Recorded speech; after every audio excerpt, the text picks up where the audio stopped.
Hey guys, Brewery 602 Beer Reviews here, at Brewery 602 on Instagram. My name is Marcus, and today I am at Helton Brewing Company with the man himself, Brian Helton. Thanks, Marcus. So today we're going to do a beer review, and this is Helton's Northeast IPA coming in at... Around 6.4 to 6.8. We just switched over to a new yeast strain, London Fog. So the attenuation is a little bit different than our normal house that we were using. So yeah, we're kind of happy with it. It's given a little bit more turbidity as the beer is now in cans out there. So of course, you know, saying it's going to be a hazy, it needs to be a hazy. Yeah. We don't use wheat flour or anything like that, or lactose. It's just all about the hop particles and the yeast staying in suspension. So yeah, we're switching over to this yeast and see what we think about it. Yeah, so the beer comes in a super opaque, like you said, turbid orange juice color. I mean, it does look like orange juice. Yeah. In the glass. I mean, if you want a hazy beer, that's exactly what you want out of a hazy beer. I'm going to get a drive-by aroma on it. All right. So it's like a lot of pineapple. There's a big pineapple character in there. What hops are used in this particular? A lot of Citra. There's a new one that we're kind of playing around with. Belma has always been a big one that we've used on this. And it kind of gives it a little bit more of a strawberry orange flavor with, you know, of course, Citra with that pineapple and tropical fruit. But that one's becoming so popular, it's kind of hard to find. We're really not big enough yet to go into a lot of contracts with it. And once Belma took off, we're trying to find some substitutes with it. So yeah, it's definitely, like you said, on that tropical aroma. Yeah, a lot of tropical. There's a lot of citrus in that involved too, even like that pithy citrus, a lot of fresh green hop as well.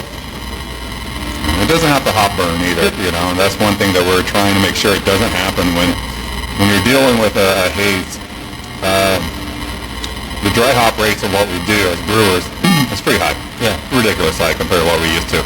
But at the same time, you know, you got to watch it because there's a threshold of hop burn where it starts to burn your throat because of all the dry hops that you use. Like what, 6 pounds per barrel, 5 pounds per barrel? We've done it, you know, anywhere from our hazy, we're, 4 to 6, depending on, like I said, once again, that yeast strain is kind of helping with the turbidity, you know, but also we wanted those aromas, but not the hop burn, so, you know.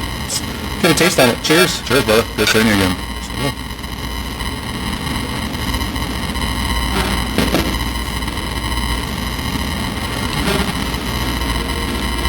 The mouthfeel is insane. Yeah. Mouthfeel is like spot on for the hazy. It's got that medium plus mouthfeel.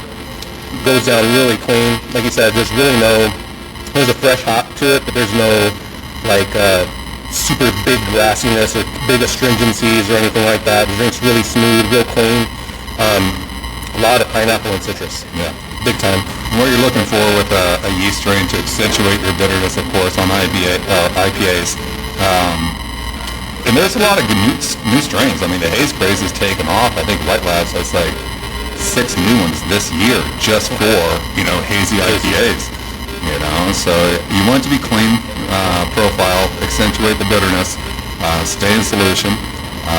So yeah, we ask a lot of this about, a lot for the yeast. So I'm curious, so we do get some bitterness out of this. So now your typical, like a New England style IPA, I mean, IBUs are coming in like at 20, or they're doing some ridiculously low IBU stuff because it's all on the cold side.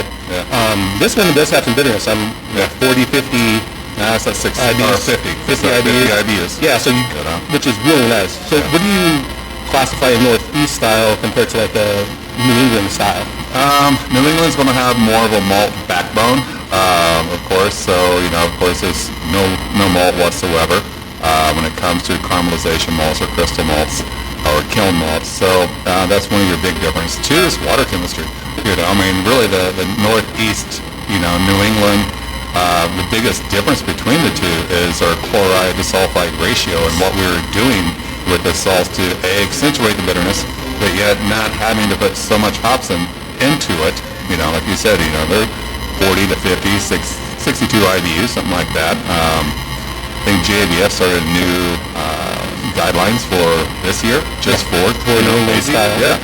So it's typically it's nothing like a West Coast IPA by no means when it comes to the IBUs, what you could get out of it, but because you're increasing that chloride ratio to sulfates, it accentuates that. The yeast strain accentuates the bitterness. So we don't have to use hops for the bitterness, so to speak, as much as, let's say, the New England that you're comparing it to. Right.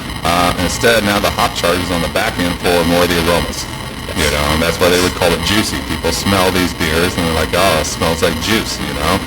God forbid breweries actually use juice. You don't have to. You kind of hear that out there. Yeah, I mean, hops have these flavors in them, you know. Like you said, if you want the tropical, use you know, the hops. But it does get quite expensive. I mean, you know, I'm sure that's why some of the big boys have to use juice, you know. Also, when your dry hop rates are that big, you have to have headspace in your tanks. So, you know, us smaller guys can get away with that, but I can't even imagine trying to do a Northeast on a large-scale regional brewery that, you know, would replicate what I'm doing because they don't have the headspace in their tanks, right? You know, or dry hopping. So there's all types of ways to develop your beers and recipe-wise. But, you know, you can see you got some great lacing on yours. You know, so we use a little bit of wheat in here also, so those hydrophobic proteins are present, and that kind of helps with some of the haze as well. So, but that's kind of the biggest difference, you know, the water chemistry, how we're adding the hop charge, and at what point are we doing it. And like I said, this beer would have, you know, no crystal malts whatsoever. It's, you know, Pilsner wheat, it's just what it is. You know, the malt profile is very clean. You want the yeast to come through, and you want to showcase the hops. You know, It's all about the aromas and make it also sessionable. You know, so that's the whole aspect between the two. Yeah. Sweet. So, I mean, as far as grade's concerned, obviously you can't grade a beer when you're having it with the, you know, head brewer. So, I mean, it's easily an A beer by far. Do love this recipe from the before. Even the before's Northeast was really good, but this is a lot more turbid. Yeah. Has a bigger punch to it, so excellent beer. Hey guys, if you're ever in the Phoenix area, you guys got to come down to Helton Brewing Company. It's off of Indian School and what are we on 22nd Street. Yep. You got to hit it up. Great location, great atmosphere. They have good food here, and the man's usually here having a couple beers, chilling. So you got to come say hi to Brian. Again, my name is Marcus. It's Brewery602 Beer Reviews at Brewery602 on Instagram. Please like, follow, and subscribe. And this is the man himself, Brian Helton. Cheers. Cheers. Hey guys.